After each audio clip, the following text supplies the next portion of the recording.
Okay, an addendum on the 108, 109 heater box. Now, there's early and late controls. I don't have an early one here to show you, but basically they're the 250s, 250S SE.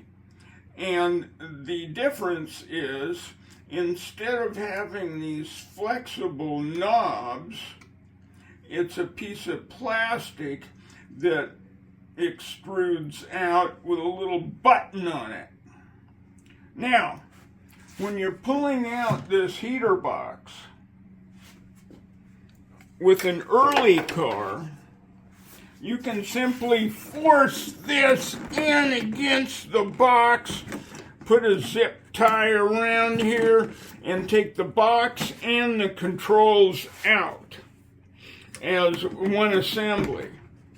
But when you're dealing with the later that has these very easily broken knobs, if you try that routine, you're going to end up breaking off knobs. Now, if all your knobs are broken off, it really doesn't matter. But if you're going to take this out and you have good knobs, you're going to want to go through a bit of an involved process. And that is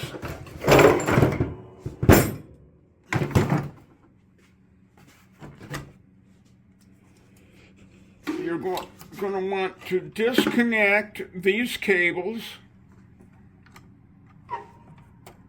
off the bottom. And the way you do that is through the speaker hole in the dash. You're going to access that Phillips screw with a screwdriver. At the same time, you put an angle screwdriver on this to loosen this. Then you pop off the clip, and you can disconnect those two cables. Then you have to go through the process of disconnecting these cables at each side, and with the clips. This is 7mm here with an end wrench and a quarter drive socket. Then you go through this process as well.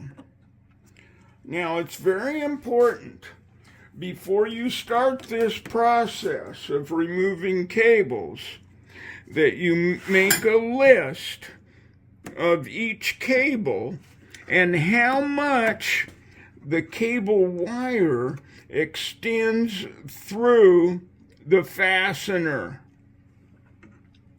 so that when you reassemble, you can get them back in the same position.